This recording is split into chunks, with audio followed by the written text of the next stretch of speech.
Hey guys, it's been a while since I posted up a YouTube video, but the reason why was I had a death in the family and I also blew the engine in the M Roadster. I blew the engine in early February and I finally got it up and running right now. And the reason why it took so long was, A, I had to get a new engine. I went to Dallas and got the same SCT2 engine, but has more mileage on it, 170,000 miles.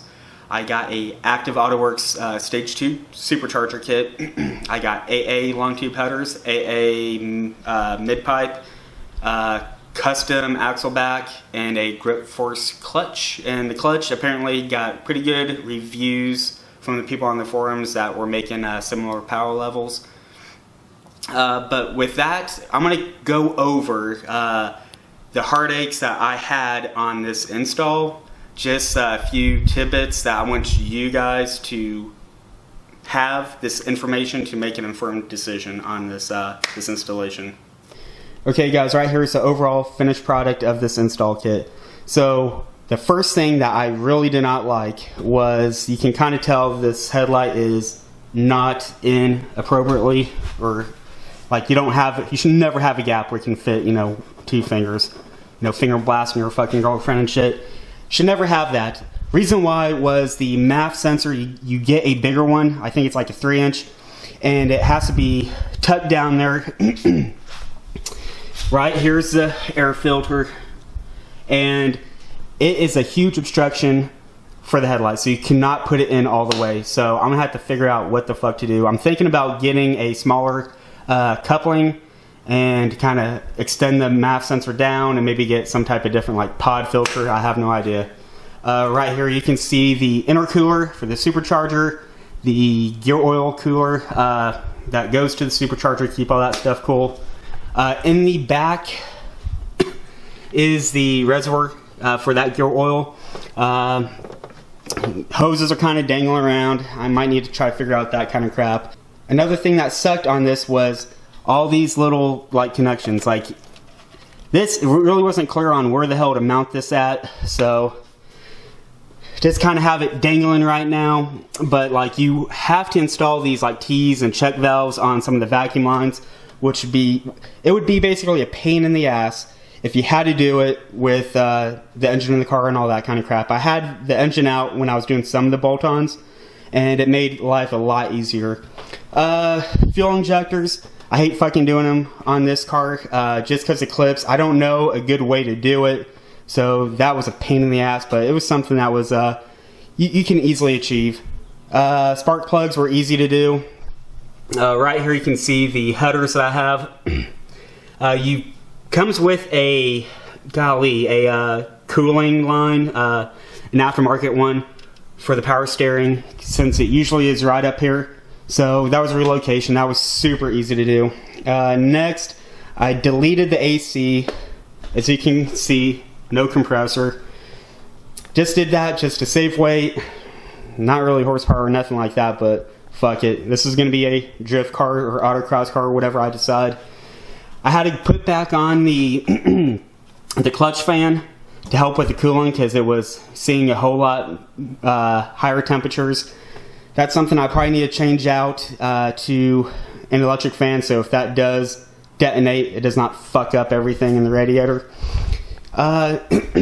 Golly, there's something else I cannot... Oh, this was the biggest fuck up that Active Autowerke did. Okay, guys, so if you're watching this, please, you need to provide a different hose, because with the stock hose, it rubs up against the freaking pulley. Okay, you can't really see it, but there is a cut.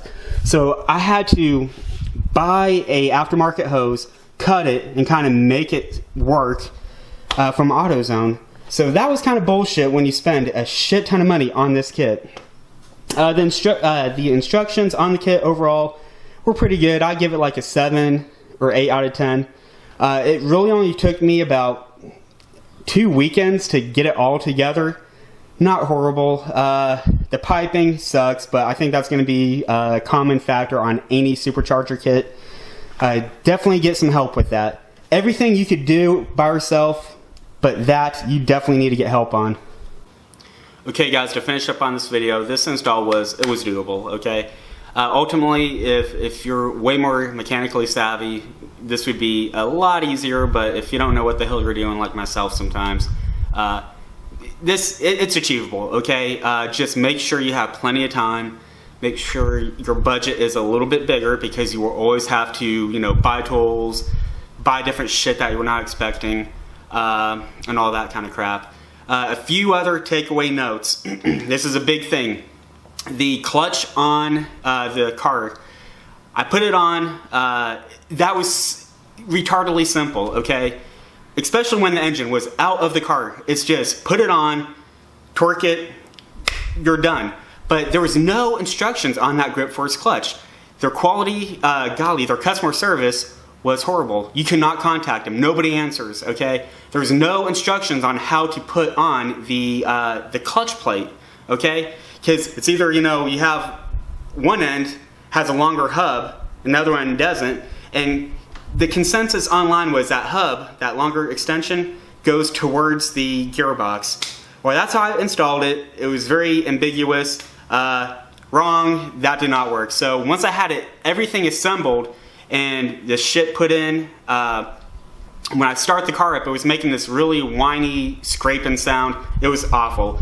So I did not want to fuck with the transmission. You know, taking it off on jack stands on my chest, fuck that. I was really getting annoyed with this project. So I just took it to a shop, and long story short, all they did was swap the clutch plate around, and it worked fine.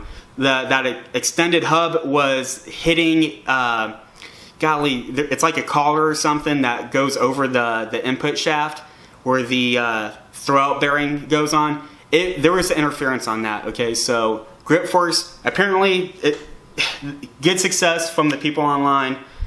Installation wise, make sure the long end points towards the engine, okay?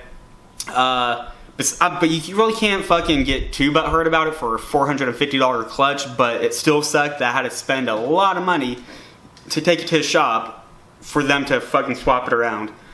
Another thing, this is just a note. The engine that I got was from a M3 automatic, which works out fine. Everything was identical. The only thing is that the oil filter, it has another the newer models that we have has another sensor to read temperature of the oil, and with that, the one from the M3 automatic did not have it. So it was a simple fix of just taking it off from the engine I blew, buying a new gasket, and these gaskets leak, so it's highly recommended to get a gasket, put it back on, bolt it up, and you're done. Okay, so that was an easy fix. Other things, you're just going to have to replace a lot of gaskets. But I'm going to kind of cut this video right now. There's going to be a few other things I might mention in other videos, but I think the next video is basically going to be the exact build of every part I bought, what you might want to do, just to kind of save yourself some time in the long run, and just some exhaust note videos, whatever, I don't freaking know. But please subscribe. If you like this video, I'm going to try to start posting up a lot more, and that is it. Take care, guys.